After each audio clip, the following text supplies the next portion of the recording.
What's up, everybody? Welcome back to the Live with Brandon Blakeney podcast. Of course, I'm your host, Brandon Blakeney, aka Brandon Lee TV. Back at it again with another banger, my friends. Kick back, relax, and come take a ride with me. You are now locked into the Live with Brandon Blakeney podcast. Here is your host, Brandon Blakeney.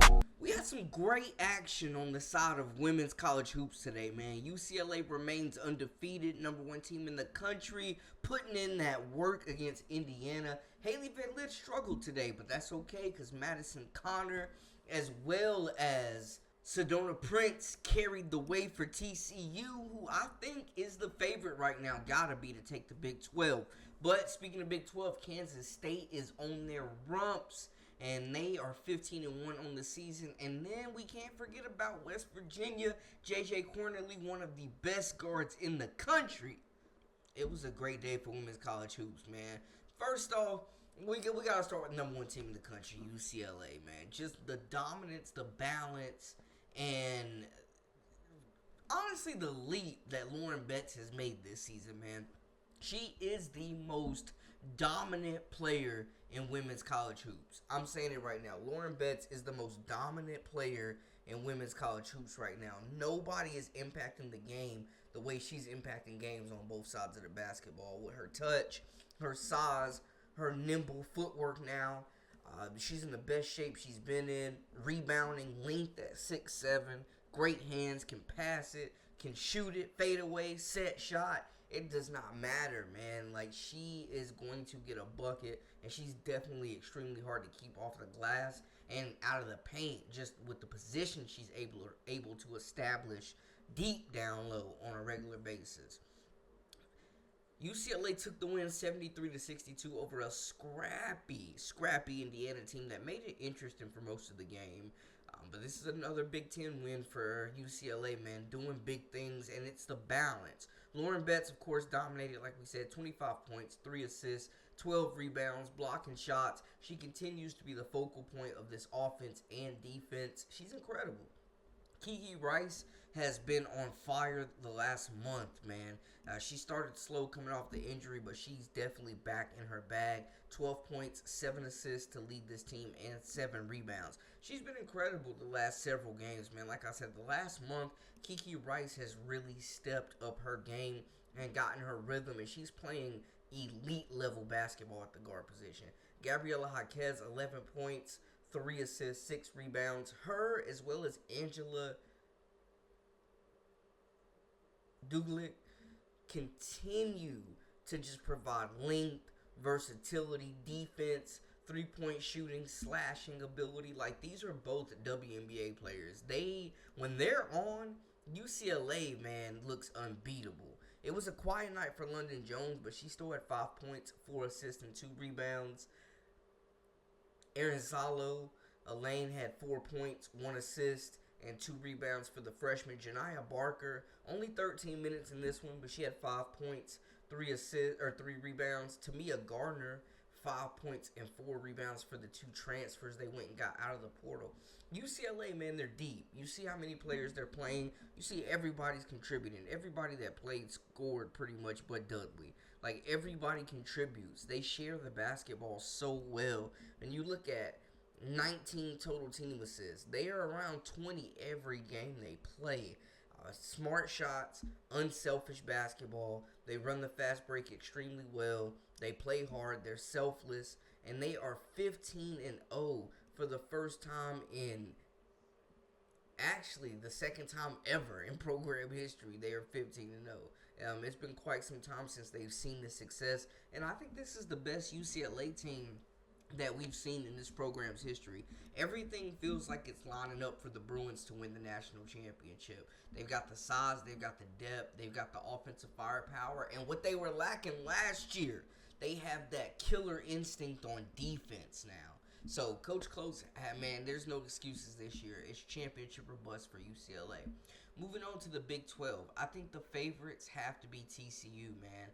They lost the game to South Carolina, and they've been on fire since, playing great basketball, led by their three-headed monster, Hailey Lith, Madison Connor, Sedona Prince, the big inside 6'7", very skilled. Her and Connor carried the team tonight, man. Hailey Van Lith struggled, but I will say Hailey Van Lith, in my opinion, has been the best player and the most impactful player on this team all season, and she's a main reason why I have them, one, as a potential top 10 team when these new rankings come out, depending on how things shake out tomorrow, but two, I think that Hailey Van Lith has to be in the running for most improved player, or just the leaps and bounds from her going from a wing dominated offense to another program where it's guard dominated, and she has a shooter with a quick trigger who can also create in Connor. She has a big who can pick or pop in the pick and roll, that grabs rebounds, that frees her up, gives her space. She gives the ball up and gets it back immediately off of handoffs. She has a coach that believes in her. She's got that confidence back. She's been super aggressive hunting her shot. She's averaging a career high in assists. The points, almost 19 a game. Like, she has been incredible. And TCU just has fed off her energy on both sides of the basketball. This is her redemption tour, and she's definitely living up to the billing. Speaking of tonight specifically, though, because it was a quiet night for her, I'm not going to lie, for Hailey Van Lith tonight. One of her more quiet games that she's had this season. That we've grown accustomed to seeing her lead this squad. She still did her thing with the assists now. She still threw out 6 assists, had 7 points and 2 assists. Prince had 21 points, 1 assist, and 6 rebounds. Connor, fire from behind the arc. Quick trigger, beautiful jumper, constantly moving. You better pick her up in transition or she's going to cause you problems. 29 points for Connor to lead the way. 7 assists as well, showing the playmaking ability, and 4 rebounds, doing a little bit of everything. They also got some valuable minutes from Hunter. 4 points, 2 assists, 4 rebounds, and she's been playing some great defense, giving them great energy, long, athletic, quick hands, high IQ. Just love the impact that she has on both ends, just being a straight disruptor. Robertson gave him 3 points. Bigby, 7 points, 2 assists, 3 rebounds. So getting some production from the bench, but we see those starters continue to play major minutes. But TCU, I think, has to be the favorite right now to take the Big 12, in my opinion. They're gelling at the right time. They got a lot of new faces. They're building chemistry. They're battle-tested.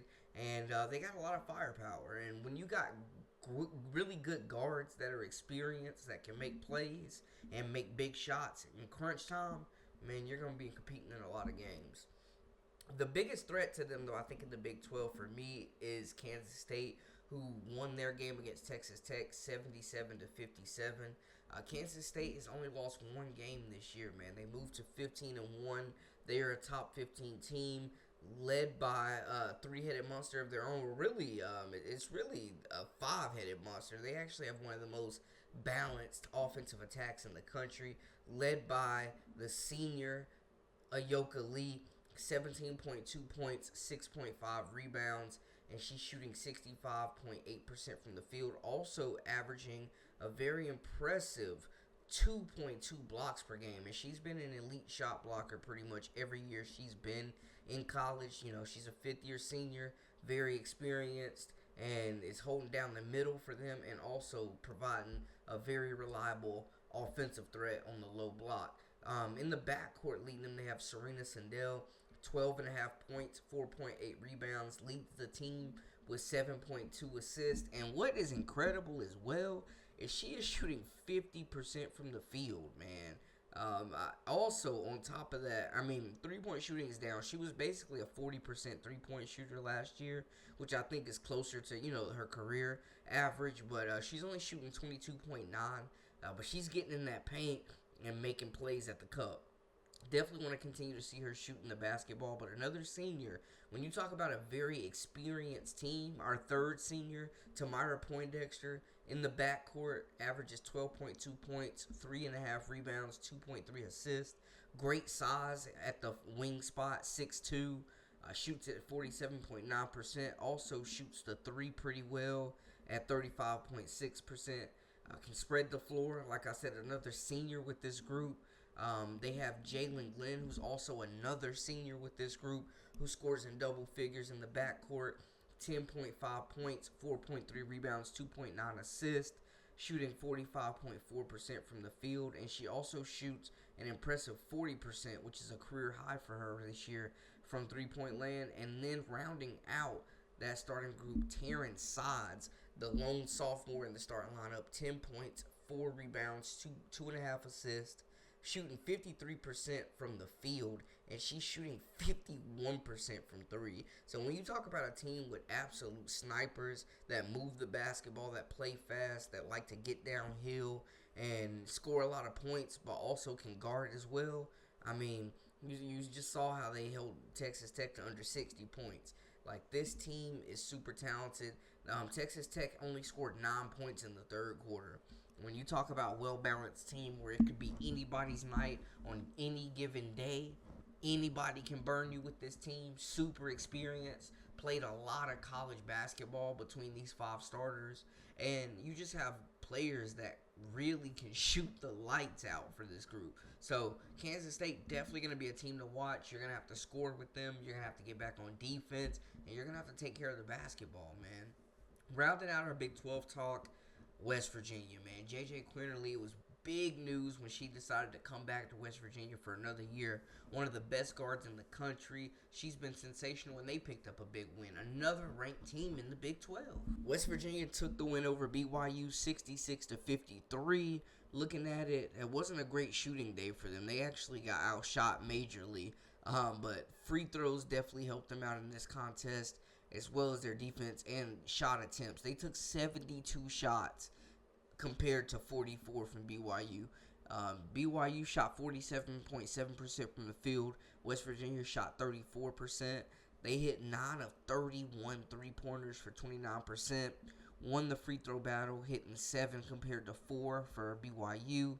BYU dominated the glass. It's actually, when you look at the stats, it's crazy to see that BYU won this game or lost this game. But the turnovers and the fouls is definitely what cost them. You look at it, West Virginia turned them over 31 times. Can you talk about ball pressure and turning points and turnovers and the transition points at the other end? 31. The Press Virginia lives. Press Virginia lives. 31 turnovers they forced, man. They got out-rebounded 42-34, but the turnovers definitely were the difference in this contest without a doubt. That's nasty work. But Quinterly led the way, of course, with 19 points, 5 assists, 1 rebound. One of the best guards in the country. Tough, hard-nosed, can't keep her out of the paint. Nice first step, and very unselfish as well. Watson gave him 10 points, and those were the only 2 that scored in double figures, but y'all see West Virginia has a very balanced attack of their own. Quinterly leads the way. Watson, good supporting cast, but it really is by committee for the rest of the team, man. You see they have multiple players with 9 points, 7 points, 6 points. So they're getting a very balanced attack. But that's another thing about the Big 12, where out of every team I just named, TCU has the least amount of depth. And that may come to bite them. That may come back to bite them. That's the only thing. Every other team I've noted and that we've talked about has depth, has production coming off the bench, and can go 8, 9, 10 players deep, as TCU kind of only goes about 7. So we'll see if that has anything to do with them missing out or coming up short within this tournament, within the Big 12 conference, the conference tournament, the NCAA tournament, and all that good stuff. But TCU, I think, has the best team. The depth part, can these starters be relied upon to play 30 minutes every game, 35 minutes every game? When you get towards the end of the season, conference play wears you down. You got the tournament after tournament. It can definitely fatigue you and give you those lazy legs. But y'all let me know how y'all feel in the comments. That's a wrap for us. For all the latest and the greatest, I am Brandon Blakeney, a.k.a. Brandon Lee TV. Until next time, make sure to hit that subscribe button, comment, like, share, follow us on social media. Hey, appreciate y'all. We out.